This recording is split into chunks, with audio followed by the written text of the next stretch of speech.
আসসালামু আলাইকুম ওয়া রাহমাতুল্লাহি ওয়া বারাকাতুহু। ইয়া রাব্বি লাকাল হামদু কামা ইয়ানবাগি লিজালালি ওয়াজহিকা ওয়া আযিমি সুলতানিক।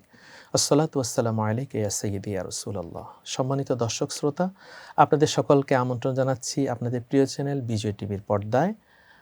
আমরা শুরু করছি বিআরবি কেবল নিবেদিত বারাকাতুস সাহারি এই অনুষ্ঠান। প্রতিদিনের মতো আজকেও গুরুত্বপূর্ণ একটি টপিক নিয়ে আলোচনা করব। সেই বিষয়টি হচ্ছে ব্যক্তি জীবনে রমাদানের শিক্ষা। এই বিষয়ে আলোচনা করার জন্য স্টুডিওতে উপস্থিত হয়েছেন একজন আলেমে দিন, শায়েখ মোহাম্মদ নিজাম কাদেরী। আসসালামু আলাইকুম ওয়া রাহমাতুল্লাহি ওয়া বারাকাতুহু। ওয়ালাইকুম আসসালাম ওয়া রাহমাতুল্লাহ। কেমন আছেন? আলহামদুলিল্লাহ মুহতারাম, আলহামদুলিল্লাহ ভালো আছি। আপনি কেমন আছেন? জি আলহামদুলিল্লাহ। সম্মানিত দর্শক, আল্লাহ সুবহানাহু ওয়া তাআলা ঘোষণা দিয়েছেন, শাহরু রমাদান আল্লাযী উনজিলা ফিহিল কোরআন। এই রমাদানে আমি নাজিল করেছি পবিত্র কোরআন, হুদাল লিন্নাস। এটা হচ্ছে মানব জাতির জন্য হেদায়েত ওয়া বাইয়িনাত এবং স্পষ্ট দলিল, বাইনাল হক্কে ওয়াল বাতিল ওয়াল ফুরকান, এবং সত্য মিথ্যার পার্থক্যকারী। ফামান শাহিদা মিনকুমুশ শাহরা ফালিয়াসুম। এই মাস যে অবস্থায় পায় মুসলিম নরনারী, সুস্থ বালেগ বালেগা, তারা যেন রোজা রাখে। এই রোজাটা যেমনিভাবে ব্যক্তি জীবনে, এই রোজাটা পারিবারিক জীবনে, এ রোজাটা সামাজিক জীবনে, এ রোজাটা অর্থনৈতিক জীবনে, এবং এ রোজাটা আন্তর্জাতিক পরিমণ্ডলে। মাহে রমাদানের রোজা আমি রাখলাম, কিন্তু নিজেকে আমি পরিশুদ্ধ করতে পারলাম না, এ রোজার কোনো দাম নেই। মাহতারাম, এই যে মাহে রমাদান ব্যক্তি জীবনে, এই মাহে রমাদান আমাকে উন্নত চরিত্রের অধিকারী করে, আমলি করে, এবং এই মাহে রমাদান আমাদেরকে শেখায় তাকওয়া, আল্লাহর ভয়। এ সম্পর্কে বলুন। আল্লাহ রাব্বুল আলামিন পবিত্র কালামুল্লাহ শরীফের মধ্যে ইরশাদ করছেন, বিসমিল্লাহির রহমানির রহিম, ইয়া আইয়ুহাল্লাযীনা আমানু কুতিবা আলাইকুমুস সিয়াম কামা কুতিবা আলাল্লাযীনা মিন ক্বাবলিকুম লাআল্লাকুম তাত্তাকুন। আল্লাহ বলছেন, আমি রোজাকে ফরজ করেছি তোমাদের উপর, যেমনি তোমাদের পূর্ববর্তীদের উপর ফরজ ছিল, এবং তোমরা যাতে এর মাধ্যমে তাকওয়াবান হতে পারো। সুবহানাল্লাহ। তাহলে আল্লাহ রাব্বুল আলামিন তাকওয়াকে প্রাধান্য দিয়েছেন এই আয়াতের মধ্যে। তাহলে মাহে রমজানুল মুবারকের এই রোজা দ্বারা আমরা নিজেকে তাকওয়াবান করতে পারবো। তাকওয়া মানে কি? তাকওয়া মানে হচ্ছে আল্লাহর ভয়, আল্লাহর খশিয়াত, আল্লাহর ভয়কে আমাদের অন্তরের মধ্যে পরিপূর্ণ করা। আল্লাহু আকবার। এটা যেন আমাদের অন্তরের মধ্যে পরিপূর্ণ থাকে, সেজন্য আল্লাহ রাব্বুল আলামিন এই সিয়ামকে আমাদের জন্য ফরজ করেছেন। জি আলহামদুলিল্লাহ। তাহলে এই যে মাহে রমাদানের রোজা রাখলাম, রাসূলুল্লাহ সাল্লাল্লাহু আলাইহি ওয়াসাল্লাম বলেছেন, মান সামা রমাদান ঈমানান ওয়া ইহতিসাবা গুফিরা লাহু মা তাকাদ্দামা মিন যামবিহি। যারা মাহে রমাদানের রোজা রাখলো ঈমানের সাথে এবং সওয়াবের আশায়, আল্লাহ তাআলা তাদের জিন্দেগীর গুনাহগুলো মাফ করে দিলেন। আমি একজন ইনসান, আমি একজন মানুষ, অথবা আমি একজন নারী, আমি একজন পুরুষ। এই মাহে রমাদানের রোজা আমাকে কিভাবে পরিবর্তন করতে পারে, কিভাবে আমাকে তাকওয়াবান করতে পারে? দেখেন, আমরা আমাদের নিত্য দিনের মধ্যে আমরা যে কাজগুলো করে থাকি, অ্যাজ ইউজুয়াল আমরা সেগুলো মাহে রমজানুল মুবারকের মধ্যে করতে পারি না। যেমন যে হালাল কাজগুলো আমরা করি সেগুলো করতে পারি না। দেখেন, স্ত্রী সহবাস করা, এটা প্রত্যেক মুসলমানের জন্য এটা বৈধ একটা ব্যাপার, কিন্তু আল্লাহ রাব্বুল আলামিনের ফরমান বরদারকে মেনে আমরা মাহে রমজানুল মুবারকের মধ্যে এটা থেকে বিরত থাকি। অর্থাৎ হালালটাও আমার জন্য কিছু সময়ের জন্য নিষিদ্ধ হয়ে যায়, সেটা আল্লাহর ভয়ে। হ্যাঁ, আল্লাহর খৌফে ভয়ে। আলাহি। যেমন খাওয়া দাওয়া, পানাহার করা, এটা তো হালাল। যেটা হালাল গেজা আমরা গ্রহণ করছি সেটা তো হালাল, সেটা থেকেও আমরা মাহে রমজানুল মুবারকের মধ্যে আমরা বিরত থাকছি। সুতরাং মাহে রমজানুল মুবারক আমাদেরকে পরিপূর্ণভাবে আল্লাহর তাকওয়া অন্তরের মধ্যে নিয়ে আল্লাহর বৈধ, আল্লাহ রাব্বুল আলামিন যেগুলোকে হারাম করেছেন সেগুলো থেকে আমরা বিরত থেকে আল্লাহ রাব্বুল আলামিনের সন্তুষ্টি অর্জনের লক্ষ্যে মাহে রমজানুল মুবারক আমাদেরকে এই বরকতময়, এই রহমতের দিনগুলোকে পার করার সেই সুযোগ করে দেয়। জি আলহামদুলিল্লাহ, আপনি অনেক সুন্দর বলেছেন, চমৎকার বলেছেন। অর্থাৎ ব্যক্তি, আমি যদি পরিবর্তন না হই, তাহলে তো আমার দেশ পরিবর্তন হবে না। মুবারকের এই যে একটি প্র্যাকটিস, এটা আমাদের জীবনের মধ্যে বাস্তবায়িত করতে হবে। শুধু মাহে রমজানুল মুবারকের এই 30টা রোজা আমি রাখলাম, এরপর আমি আবার আমার নিত্য যে দিনগুলো আমরা যেভাবে কাটিয়েছি সেভাবে চলে গেলাম, এটা হবে না। মাহে রমজানুল মুবারকের মধ্যে আমরা যে আমলগুলো করেছি, আল্লাহর ইবাদত করেছি, যেভাবে তাহাজ্জুদ গুজার করেছি, যেভাবে নামাজ পড়েছি, তারাবির মধ্যে আমরা সময় দিয়েছি, এভাবে আল্লাহর ইবাদতের মধ্যে আমাদের বাকি দিনগুলো, বাকি মাসগুলো আমরা সময় দিতে হবে। অর্থাৎ মাহে রমাদানে আমরা যেভাবে বর্তমানে ইবাদত করছি, সেটা আমাদের ধারাবাহিকতা রাখতে হবে। এবং আপনি জানেন, আল্লাহ রাসূল সাল্লাল্লাহু আলাইহি ওয়াসাল্লাম বলেছেন যে ইবাদতের জন্য প্রধান শর্ত হচ্ছে হালাল রিজিক, হালাল ইনকাম। তলাবু কাসবুল হালালি ফারিদাতুম বাদাল ফারিদা।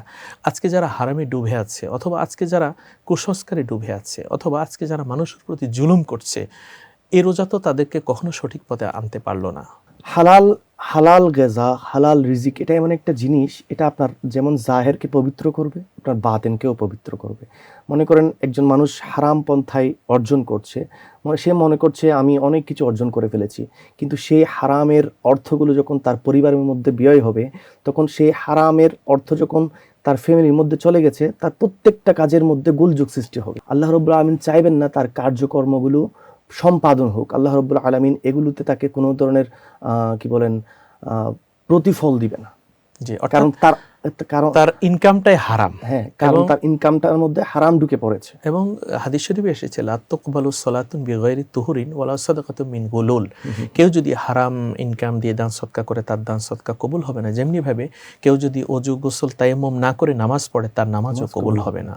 তো আমার ব্যক্তি আমাকে ঠিক করতে হবে। এবং আপনি জানেন, একজন বিজ্ঞ দার্শনিক তিনি একটি কথা বলেছেন, when money is lost nothing is lost, health is lost something is lost, but character is lost everything is lost. অর্থাৎ টাকা গেল তোমার কিছুই যায়নি, যদি তোমার স্বাস্থ্য যায় তুমি তাহলে চিকিৎসা করো, স্বাস্থ্যের যত্ন নিতে হবে। হেলথ ইজ ওয়েলথ, স্বাস্থ্য হচ্ছে সকল সুখের মূল। এবং যদি চরিত্র শেষ হয়ে যায় তাহলে তার জীবন শেষ। আমাদের রাসূল সাল্লাল্লাহু আলাইহি সাল্লাম, তার চরিত্র কেমন ছিল? খুলুকুহু কোরআন, একেবারে কোরআনের মতো ছিল। তাহলে রাদিয়াল্লাহু তাআলা আনহাকে যখন জিজ্ঞেস করা হয়েছিল রাসূল পাকের চরিত্র আখলাক কেমন ছিল, তো রাসূল পাকের আখলাকের উদাহরণ দিতে গিয়ে আম্মা আয়েশা সিদ্দিকা বলেছিলেন, তোমরা কোরআনকে যেভাবে দেখছো রাসূল পাকের আখলাকও সেরকম ছিল। প্র্যাকটিক্যাল একটা কোরআন ছিল। তাহলে আমরা এই ব্যক্তিগত জীবনে আমাদের জীবনকে আমরা কিভাবে কোরআনের পথে ধাবিত করতে পারি? এই যে আমরা কোরআনের পথে আমাদের জীবনকে ধাবিত করা, এটার জন্য আমাকে কোরআনকে আগে বুঝতে হবে। আমাদের পুরো পৃথিবীর মধ্যে কোরআন এমন একটি কিতাব যেটা সবচেয়ে বেশি পঠিত হয়, কিন্তু অধিকাংশ মানুষ এটার অর্থ জানে না। সুতরাং আমি বলবো মাহে রমজান মুবারকের এই সময়টা একটা good opportunity for the human life. So এই সময়ে বিশেষ করে আমার মুসলমান ভাইরা যখন কোরআন পড়বে, কোরআনের অর্থ সহ পড়ার চেষ্টা করলে ভালো হয়। কারণ যখন কোরআনের অর্থের দিকে একটু ফোকাস করা হবে, তখন বিভিন্ন আমাল সম্পর্কে জানবে, নিজের জীবনকে কিভাবে পরিবর্তন করতে হয় সেটা সম্পর্কে জানবে। জি, আপনি অনেক সুন্দর আলোচনা করছেন। আপনার আলোচনা আমরা শুনবো। সম্মানিত দর্শক শ্রোতা, সময় হলো একটি বিরতিতে যাবার। আপনারা আমাদের সাথেই থাকুন।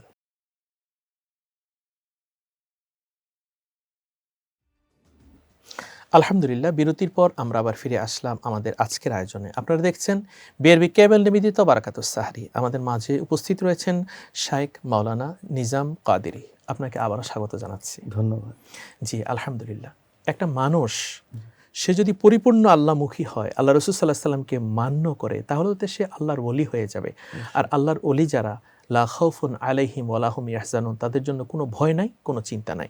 একজন মানুষ, ইনসান কিভাবে আল্লাহর ওলি হতে পারে? প্রথম শর্ত হচ্ছে আল্লাহ রাব্বুল আলামিনের উপর ঈমান আনা। দ্বিতীয় নাম্বার হচ্ছে রাসূল পাকের উপর ঈমান আনা।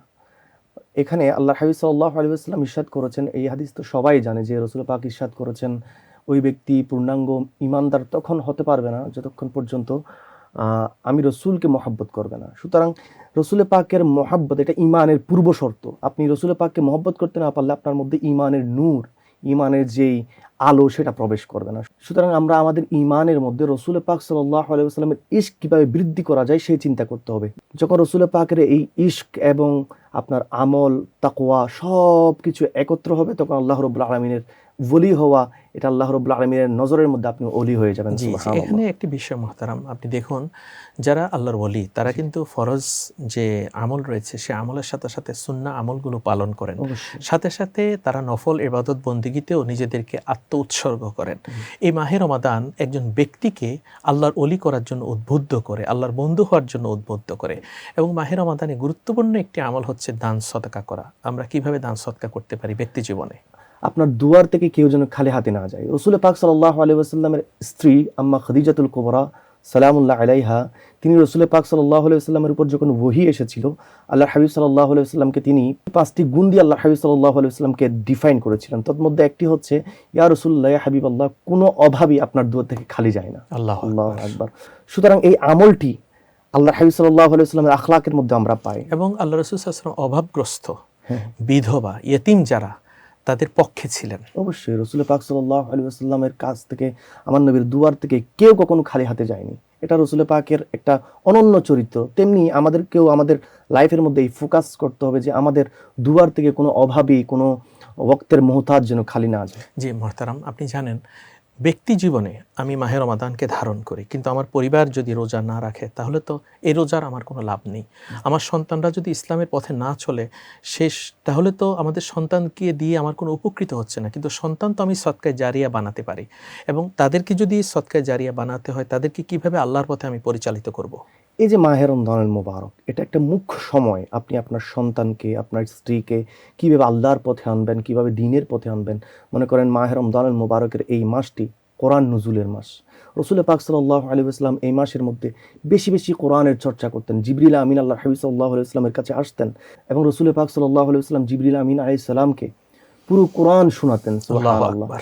আপনার সন্তানকে, আপনার স্ত্রীকে বেশি বেশি কোরআন শিক্ষার জন্য তাকিদ দিতে হবে। হ্যাঁ, তাদেরকে উদ্বুদ্ধ করতে হবে। হ্যাঁ, উদ্বুদ্ধ করতে হবে এবং আপনার সন্তানকে, আপনার স্ত্রীকে বেশি বেশি নফল ইবাদতের মধ্যে যেন মগ্ন থাকে সেই আদেশ দিতে হবে। বিশেষ করে এই মাহে রমজানুল মুবারকে তাহাজ্জুদ গুজার হতে হবে। আল্লাহর নবী, এবং আপনি জানেন আল্লাহ নবী বলেছেন তোমার সন্তান যদি 7 বছর হয় তোমরা তাদেরকে নামাজের জন্য উদ্বুদ্ধ করো, তারা যদি নামাজি না হয় তাদেরকে তোমরা প্রহার করো। এই যে ইসলামকে মান্যতা করার জন্য বলা হয়েছে, আমি যদি ঠিক থাকি তাহলে আমার স্ত্রীও নামাজি হবে, আমার সন্তানরাও নামাজি হবে, আমি রোজাদার হব, আমি রোজাদার অবশ্যই, আমার স্ত্রীও রোজাদার হবে, আমার সন্তানরাও রোজাদার হবে, আমি তাহাজ্জুদ গুজার হলে আমার স্ত্রীও তাহাজ্জুদ গুজার হবে, আমাদের পরিবারও তাহাজ্জুদ গুজার হবে। ব্যক্তিগত জীবনে আমরা দেখি মসজিদে যখন যাই আমরা অনেকে কথা বলি, কথা না বলে আমরা কি মসজিদে একটু তাসবিহ তাহলিল অথবা ইবাদত বন্দেগী করতে পারি না? অবশ্যই। আল্লাহ রাব্বুল আলামিনের জিকিরের দ্বারা মুখকে সর্বক্ষণ ব্যস্ত রাখা, এটা রাসূল পাক সাল্লাল্লাহু আলাইহি ওয়াসাল্লাম বলেছেন। তোমরা অহেতুক কথাবার্তা বলিও না। বিশেষ করে মসজিদের মধ্যে আমাদের কালচার এমন হয়ে গিয়েছে, আমরা যখন মসজিদে যাই আমরা দুনিয়াবি কথা নিয়ে ব্যস্ত থাকি। আল্লাহ রাব্বুল আলামিন আমাদেরকে এগুলো থেকে মাফ করুক। মসজিদের মধ্যে যখন আপনি যাবেন, আপনি দুনিয়াবি সব কাজকর্ম পেছনে ফেলে মসজিদে যাবেন এবং আল্লাহ রাব্বুল আলামিনের তাসবিহ, রাসূল পাকের দরুদ এবং আল্লাহর জিকিরের মধ্যে ব্যস্ত থাকবেন। যে সময়গুলো আপনি পাবেন সেগুলো আল্লাহর জিকিরের মধ্যে ব্যস্ত থাকুন।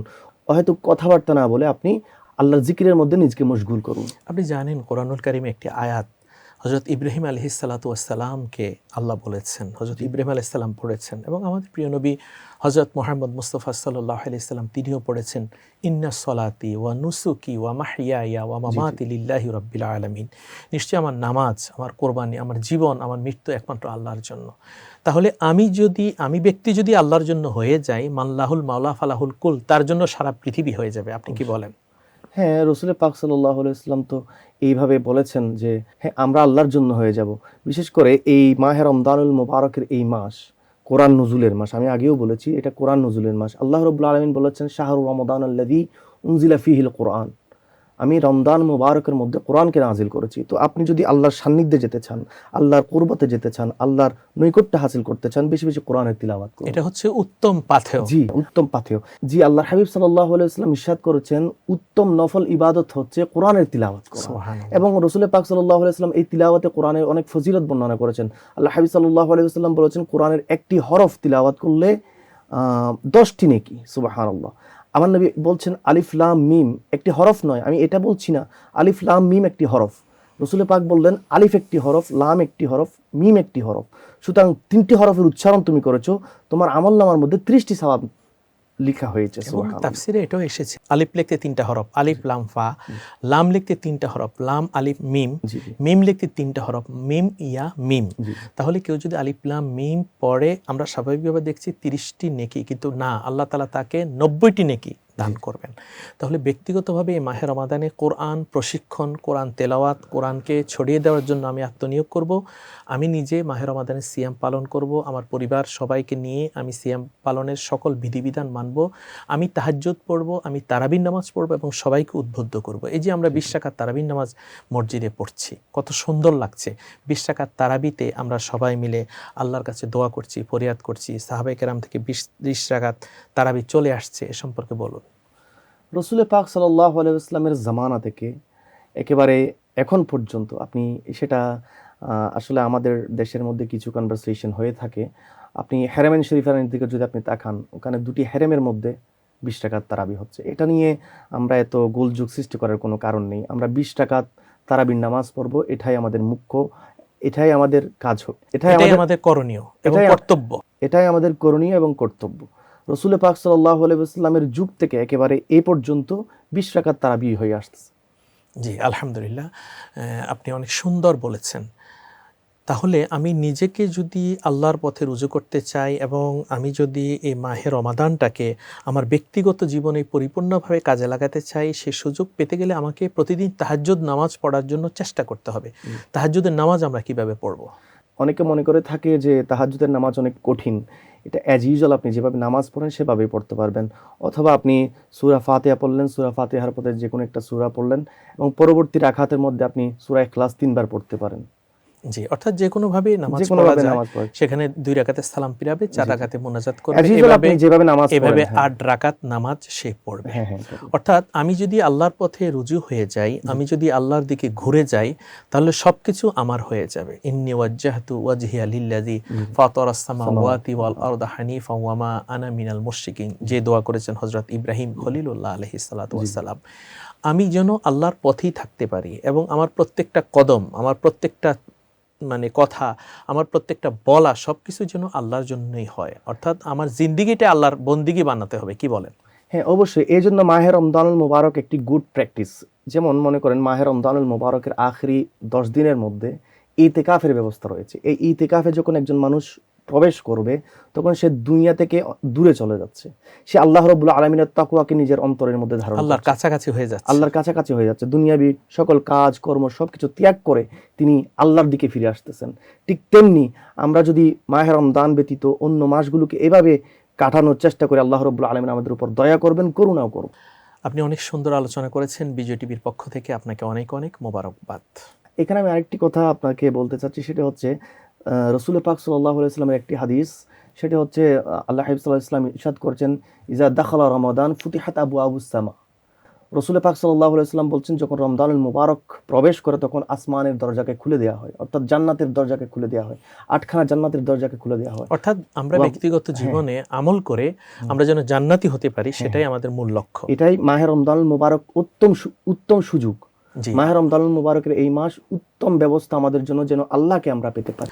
আপনি অনেক সুন্দর আলোচনা করেছেন। বিজয় টিভির পক্ষ থেকে আপনাকে অনেক অনেক মোবারকবাদ। ধন্যবাদ মোহতারম উপস্থাপক মৌলানা মুফতি এহসানুল হক মুজাদ্দিদি সাহেব। আল্লাহ রাব্বুল আলামিন আপনার হায়াতে তৈবা দান করুক। আল্লাহুম্মা আমিন। বারাকাল্লাহ, জাযাকাল্লাহ।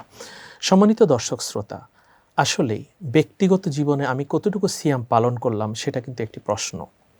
আমি কি পরিপূর্ণভাবে সাহাবায়ে কেরাম যারা সিয়াম পালন করেছেন তাদের মতো সিয়াম পালন করতে পেরেছি, রোজা রাখতে পেরেছি? রাসূলুল্লাহ সাল্লাল্লাহু আলাইহি ওয়াসাল্লাম যেভাবে রোজা রেখেছেন সেভাবে কি রোজা রাখতে পেরেছি? আল্লাহ সুবহানাহু ওয়া তাআলা কোরআনুল কারিমে যেভাবে আমাদেরকে রোজা রাখার জন্য উদ্বুদ্ধ করেছেন, নির্দেশনা দিয়েছেন, সেভাবে কি রোজা রাখতে পেরেছি? আমি খেয়াল করব বাকি যে রোজাগুলো রয়েছে সে রোজাগুলো পরিপূর্ণভাবে আল্লাহকে খুশি করে যেন আমরা রোজা রাখি। কারণ সারাদিন রোজা রাখার মধ্যে একটি ফরজ আমল, আর রোজা রাখার নিয়ত করার মধ্যেও কিন্তু একটি ফরজ। অতএব আমি আমার নিয়তকে পরিশুদ্ধ করি। আমি আমার প্রত্যেকটা কাজ একমাত্র আল্লাহর জন্য করি। আমি আমার প্রত্যেকটা কাজ রাসূলুল্লাহ সাল্লাল্লাহু আলাইহি ওয়াসাল্লামের সুন্নাহ অনুযায়ী করি। আল্লাহ আমাদের সেই তৌফিক দান করুন। আল্লাহুম্মা আমিন। সম্মানিত দর্শক শ্রোতা, দেখতে দেখতে আজকের আয়োজনের আমরা একেবারে শেষ পর্যায়ে চলে এসেছি। বিআরবি কেবল নিবেদিত বারকাতুস সাহারি এই অনুষ্ঠানটি দেখবেন আগামীকাল এই সময়ে।